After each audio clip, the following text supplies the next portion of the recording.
Assalamualaikum warahmatullahi wabarakatuh. Salam sejahtera bagi kita semua. Semoga dimanapun berada tetap dalam keadaan yang sehat walafiat.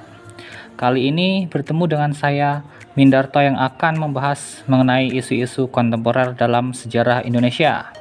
Mungkin sudah tidak asing lagi bagi kita semua, apalagi yang paham akan sejarah atau yang lagi belajar tentang sejarah Indonesia.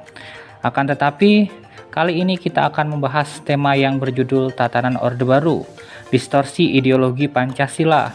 Sudah tidak asing lagi bagi kita dengan Orde Baru yang identik dengan pemerintahan Soeharto pada waktu itu. Sebelum masuk dalam pembahasan, kita akan melihat sedikit materi pokok yang akan kita bahas.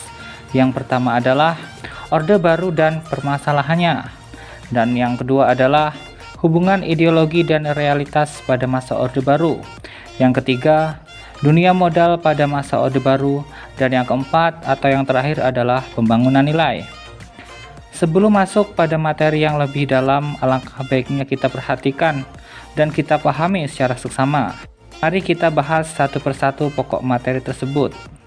Yang pertama adalah tentang Orde Baru dan permasalahannya. Sebelum kita lanjut lebih dalam, maka kita akan membahas sedikit mengenai tatanan Orde Baru. Yang pertama adalah gambaran singkat tentang Orde Baru. Mengenai istilah Orde Baru, Voigt dan Kastel tahun 1988 berpendapat bahwa istilah Orde Baru merupakan istilah untuk periode Soeharto setelah tahun 1965. Orde Baru merupakan periode pemerintahan yang stabil, memiliki tingkat kontinuitas tinggi dalam hal kebijakan dan personel pemerintahan serta periode pemerintahan militer atau tektorat militer. Yang kedua atau yang selanjutnya adalah Orde Baru merupakan zaman yang mengalami perubahan ekonomi, mengesankan melalui pembangunan minyak dan mineral secara besar-besaran, peningkatan sarana berhubungan darat, udara, dan telekomunikasi, memperlihatkan inovasi cepat dan bidang pertanian terutama padi, perluasan yang cepat dan industri, manufaktur, serta kegiatan konstruksi yang mengubah wilayah kota-kota besar secara mencolok. Ketiga, pada masa Orde Baru, pemerintah menggalang kerjasama erat dengan negara-negara dominan di dunia kapitalis dan perusahaan-perusahaannya. Banyak pengamat menyebutnya sebagai masa neokolonial. Selanjutnya, sumber tatanan Orde Baru. Tatanan Orde Baru yang hendak diwujudkan melalui pembangunan nasional adalah tatanan masyarakat selaras, serasi, dan seimbang. Tatanan seperti itu dapat terwujud melalui tindakan masyarakat yang didasarkan pada norma-norma Pancasila dalam bentuk butir-butir dan ajaran-ajaran yang terkait sebagai suatu sistem. Norma-norma Pancasila merupakan untuk penyederhanaan ideologi Pancasila. Ajaran-ajaran yang terkait sebagai satu sistem semuanya bersumber pada pandangan hidup Jawa. Selanjutnya, masalah hubungan antara pernyataan ide dengan realitas dan pengaruh dunia modal. Hal ihwal mengenai Orde Baru sudah menjadi objek kajian banyak intelektual, baik dalam maupun luar negeri. Sejak masa pemerintahan Orde Baru masih berlangsung ataupun pada masa sesudahnya.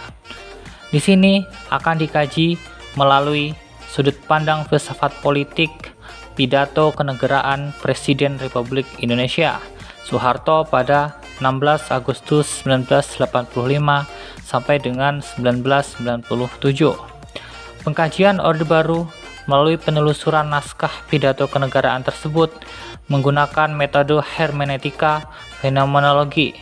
Langkah-langkahnya adalah: pertama, membuat kategorisasi isi seluruh naskah pidato yang berjumlah 12 naskah melalui abstraksi fenomenologi.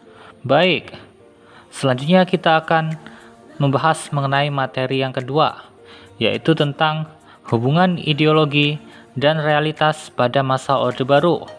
Sebelum kita membahas materi lebih dalam, alangkah baiknya kita mengerti apa itu ideologi dan sejarah ideologi.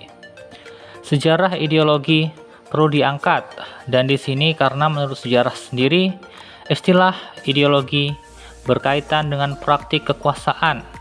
Oleh karena itu, Sejak kelahirannya, istilah ideologi banyak dijadikan bahan pemikiran para intelektual dari berbagai bidang ilmu.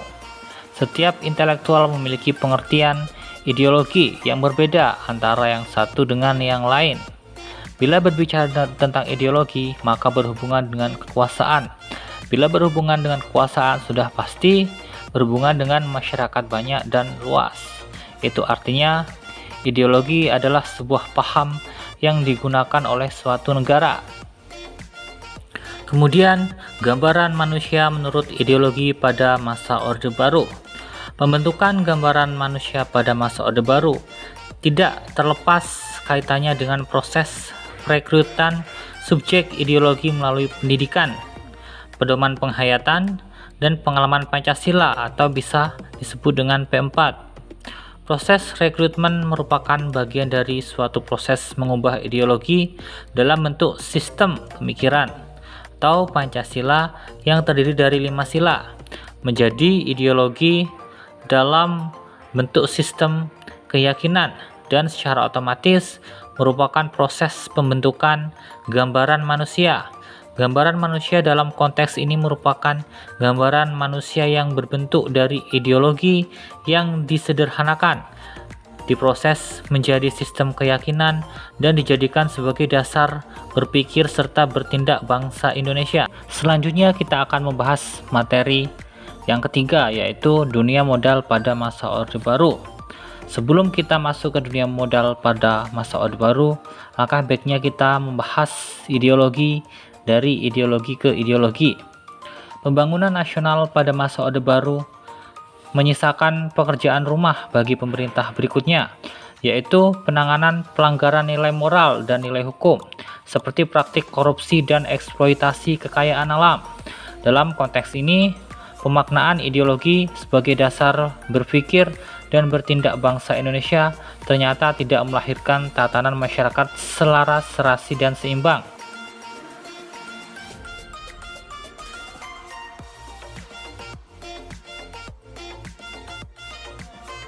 Tentang pembangunan nilai. Di sini yang pertama kali akan dibahas yaitu tentang pembangunan nasional yang timpang.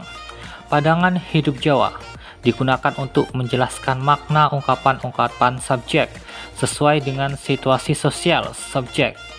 Berdasarkan perspektif pandangan hidup Jawa, ditemukan bahwa norma-norma perilaku sosial yang bersumber dari pandangan hidup Jawa hanya menjadi alat dominasi kelompok yang berkuasa, menjadi alat untuk memantapkan atau memelihara kemampuan realitas dan kekuasaan yang semuanya melahirkan ketidakadilan. Atas dasar itu, penggunaan pandangan hidup Jawa sebagai ideologi praktis tidak sesuai dengan perkembangan dan realitas pada masa sekarang yang sangat penuh dengan ketidakadilan dan ketimpangan. Sedangkan orang Jawa menggunakannya pada masa lalu karena kondisi kehidupan ketika itu memang sudah tertata secara harmonis dan adil. Kegagalan rezim Orde Baru membangun tatanan masyarakat selaras, serasi, dan seimbang tidak berarti memberi peluang bahwa ideologi Pancasila harus diganti dengan ideologi lain, sebagaimana dikemukakan oleh Noto Negoro, bahwa secara hukum mengganti Pancasila dengan ideologi lain berarti membubarkan Republik Indonesia yang diproklamasikan pada tanggal 17 Agustus 1945. Jadi, bila dilihat secara mendalam, masa Orde Baru bisa dikatakan distorsi karena pada masa itu memang banyak sekali kesenjangan yang dapat dilihat dari tatanan Orde Baru seperti ideologinya dan wilayah pembangunannya yang timpang. Walaupun demikian, pada dasarnya setiap pemerintahan dari masa ke masa memang ada hal-hal yang positif dan negatif yang dapat diambil dan dijadikan pembelajaran bagi kita semua. Mungkin demikian yang dapat kami sampaikan. Jika ada kata-kata yang kurang berkenan, mohon dimaafkan. Semoga bermanfaat. Wassalamualaikum warahmatullahi wabarakatuh.